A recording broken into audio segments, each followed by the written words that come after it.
Hello, everyone. Welcome back to another game review. Today we're going to be taking a look at Cloudheim. Cloudheim is a co-op action RPG that allows up to 4 players and blends base building mechanics, crafting, and world exploration. It just released on Steam Store in early access for normally $30. However, they have a 10% discount for the first 2 weeks, bringing the price down to about $26. The game is currently sitting with mostly positive reviews and only 217 reviewers. The game introduces you as a Runari, awoken in a post-Ragnarok world where all the gods have either gone into hiding or are asleep. And you've been commissioned by the Odin Shell to help find and awaken these gods. As you progress, you will venture through multiple islands, including Arcadia, Dustslanger, Greenvor, Frostvalder, and eventually Merksturm once it has been released. The visuals of the game are great. They have a timeless look to them. They are not hyper realistic, however, they are vibrant colors and sharp details. The main gameplay loop for Cloudheim is to go out on multiple islands and adventure and find materials and defeat enemies, and then bring them back to your home base at the Odin Shell to process and refine these materials and craft new equipment as well as expand your base.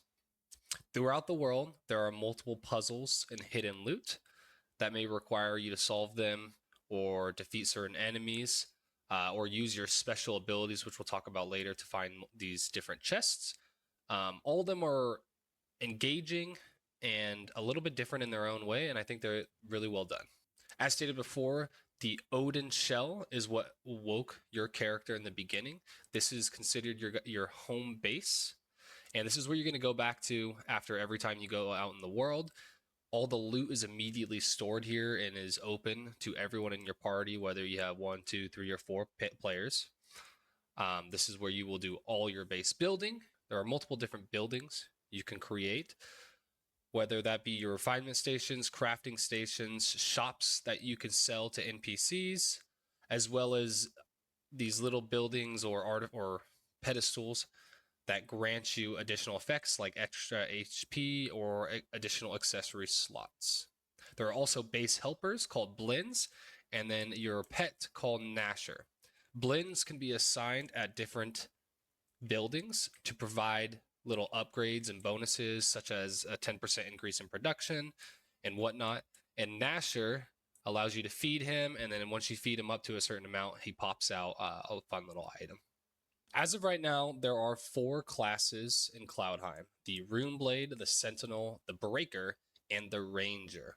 The Runeblade is a close range sword wielder who has access to magic. They also have an early on heal. The Sentinel is more of your tank. The Breaker can best be described as a berserker, and then your Ranger is very obvious with their bow and daggers. Each one of these classes has a different playstyle and holds a different weapon. It doesn't matter what class you choose in the beginning because you can level up and mix and match these classes as you progress. So if you choose Runeblade, which is what I did, all you have to do is equip a sword, and as you move along, it'll level up the Runeblade class.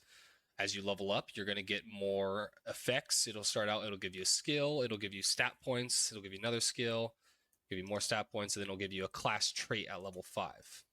And there are a total of 80 levels. So you can choose to really specialize in your class, or you can diversify. For your equipment, you can equip up to 2 weapons, each weapon corresponding to a different class. You can have 2 of the same weapons.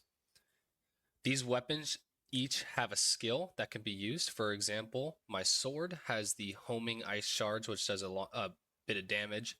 And then my hammer had a heavy hammer swing that knocked enemies back with immense force.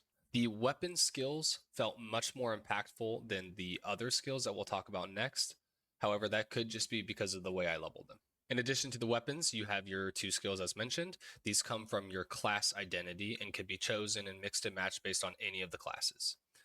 You also have up to 3 accessory slots. You start with 1, and you unlock the remaining 2 based on a building you can build at your home base. These accessories just provide small perks like up to plus 15% weapon damage and such. You also have gear. or at least that's what they call it, gear. These are 4 other skills. 3 of them are actives and 1 of them is a passive. So you have your traditional kick skill and you have your lasso skill, which play into the system's physics-based combat, which we'll talk about next. Essentially, your kick kicks your opponent and your lasso pulls them to you. These can be upgraded based on your class. For example, the base default kick is just a kick. However, because I had a rune blade, I was able to upgrade my kick into a frigid kick, which pushed the enemy back and apply a chill.